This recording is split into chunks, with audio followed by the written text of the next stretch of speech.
There was one day left until one of the most awaited moments of many. A family from the Bronx was having some trouble since October. That family was the Hoffman-Jones, which was confirmed by Mark Hoffman, his wife Elizabeth Jones, and his son Craig. They were a wealthy family in New York. Unfortunately, on the 29th of October, the bubble exploded, making the United States stock market fall as never before. So many companies broke and closed. One of them was the company Little Dudes, Mark's company. Mark, with all his soul's pain, had to tell his family. Elizabeth reacted with a lot of preoccupation, because she had no clue about what they were going to do for a living now, while Craig reacted with a disappointment face towards his father. Craig just wasn't able to accept the closure of the factory, which gave him his toys.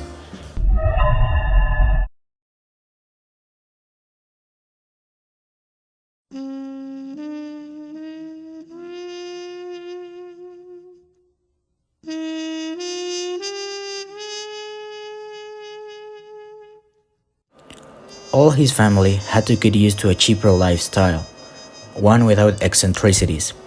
Mark began to work as a builderman. Elizabeth got a job in the car dealership Ford, and even Craig had to help with the housework.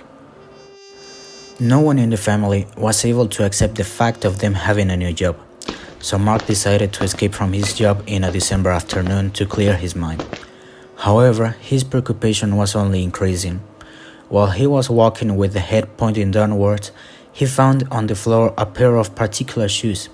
He raised his head and got surprised. It was Jeff Smith, an old employee of his factory. "Jeff, is this really you?" Mark asked.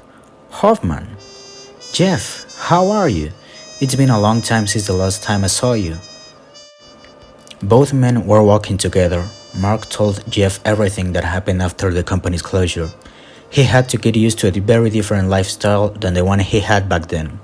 But even with that, he kept looking forward. Jeff didn't have a good time since the closure either. Jeff, while staring at Mark, said, "Christmas comes once a year. There are special moments that we treasure in our hearts. But when it goes by, we can be an entire year waiting for them to come back, or we can be prepared so the next one goes even better than the last one." Mark got confused with these words.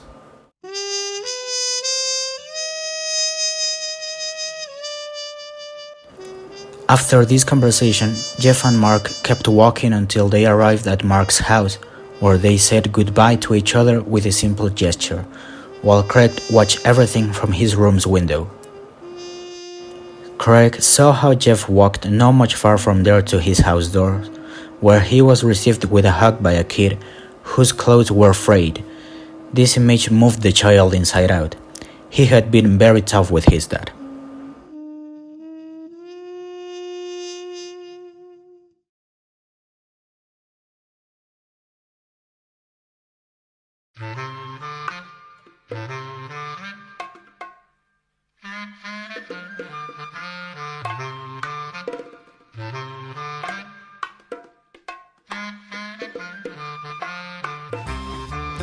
Next day, Mark decided to make a last visit to his old toy factory.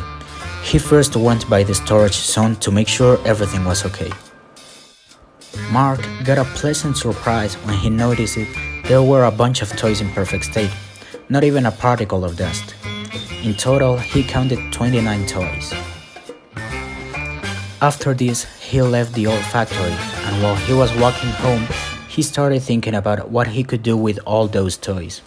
When he was almost at home, he remembered what Jeff told him. He looked at the poverty and near him and took the decision of sharing the few last things he had with the families who were in the same situation or even worse.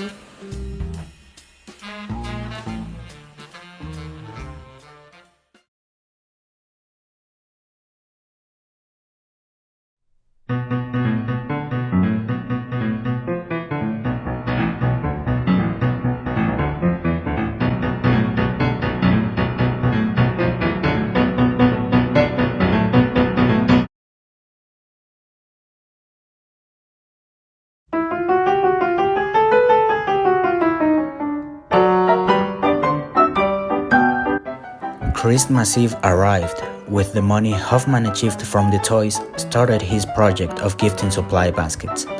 He did as much as he could with the money he achieved from selling 28 toys. He saved one of them for Craig as a gift. He placed a sign outside of his house which said, "Take home a basket and a smile," with the word "free" written down. After waiting for about 3 hours, someone finally approached and was willing to receive a basket because he needed to bring home something. People suddenly started to arrive after that first person. Over time, Elizabeth and Craig joined the cause. He saved the last basket for Jeff, who went to the place Mark installed. Jeff was accompanied by his family, therefore with his son too. Craig stared at Jeff's son, and the gift his father gave to him came to his mind.